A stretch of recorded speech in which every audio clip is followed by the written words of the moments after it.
Bismillahirrahmanirrahim. Assalamualaikum warahmatullahi wabarakatuh. Kembali lagi bersama kami di channel Petani Muda.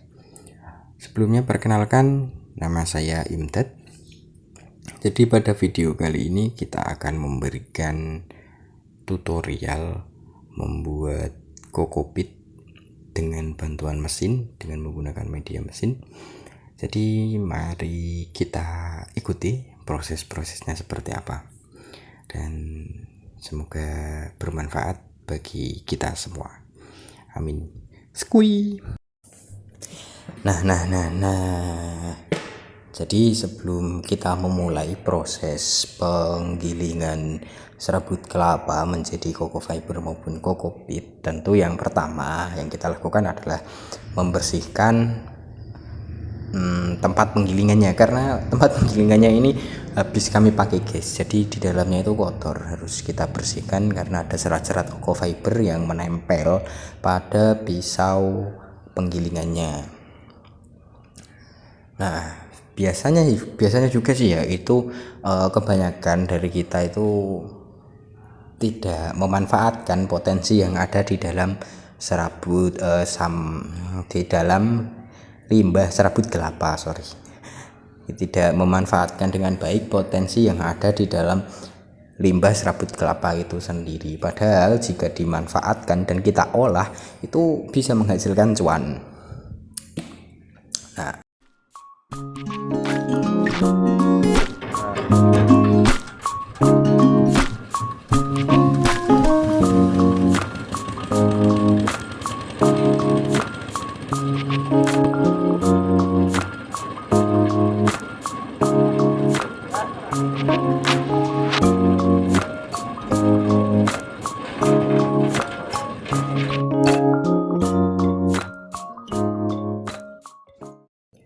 setelah bagian mata pisaunya sudah kita bersihkan dan kemudian mesinnya sudah kita hidupkan, lanjut ke step berikutnya, yaitu prosesi penggilingan limbah serabut kelapa menjadi kokopit.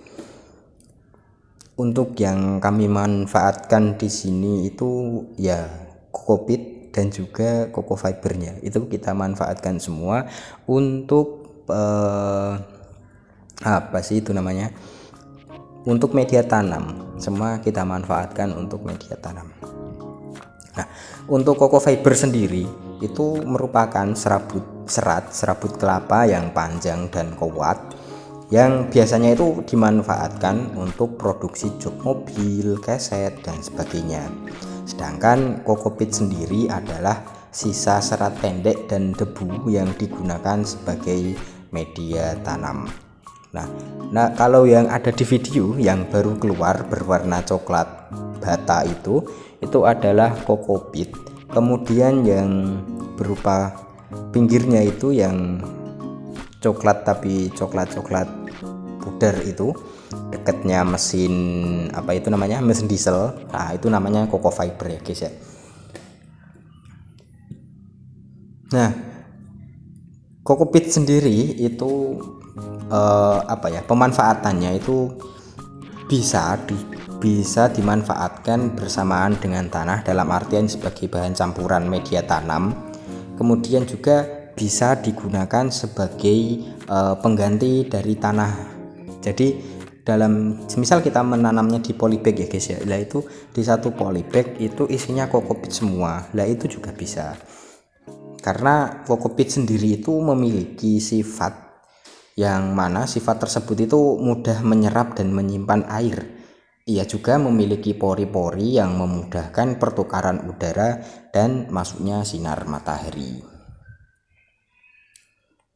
Nah, kemudian apalagi ya, mungkin penjelasan tentang ini juga ya, hal-hal yang mineral apa saja yang menyuburkan tanah. Terkait jenis mineral yang dapat menyuburkan tanah itu seperti nitrogen, fosfor, potasium, serta unsur makro dan mikro lainnya. Lah, sedangkan kokopit sendiri itu termasuk ke dalam media tanam hidroponik yang bersifat organik. karena terbuat dari serbuk serabut kelapa. Jadi sifatnya itu organik, guys. Kokopit itu mempunyai pH antara 5,0 hingga 6,8. Yang mana hal tersebut itu tentunya sangat baik untuk pertumbuhan tanaman apapun. Biasanya itu yang menggunakan media tanam kokopit itu seperti bunga, tanaman bunga, kemudian sayur mayur, dan juga buah-buahan. Ya, buah-buahan seperti melon, kemudian semangka, dan lain sebagainya.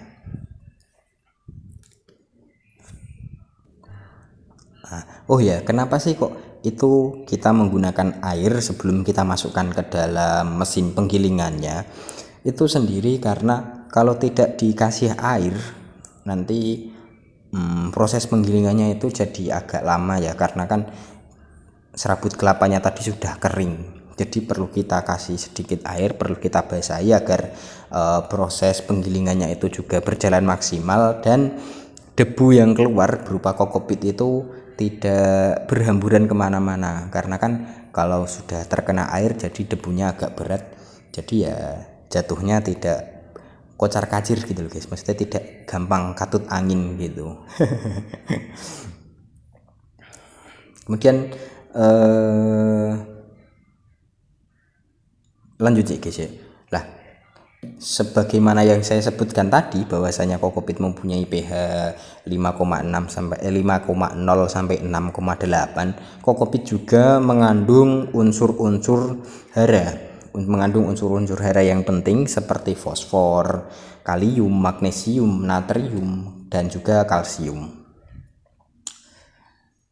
Nah, akan tetapi yang mana namanya media tanam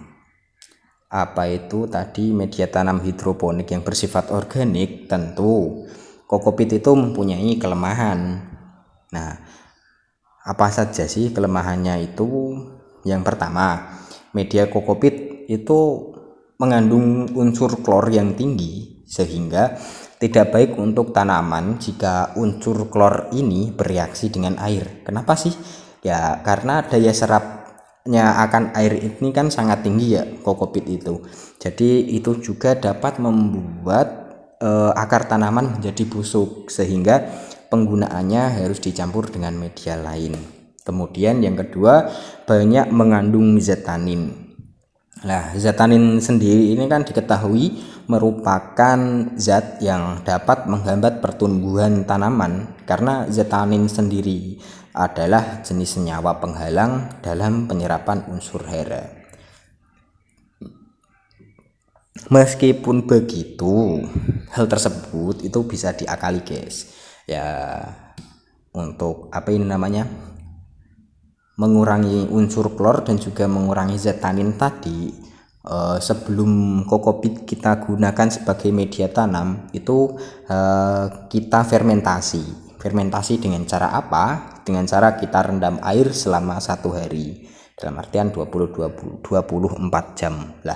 Nanti media kokopit itu menjadi kekurangan kelemahan media tanam kokopit tadi nanti resikonya akan terkurangi. Seperti itu guys. Nah, kemudian satu step sudah berjalan, kemudian mesin kita matikan dan lanjut ke step berikutnya.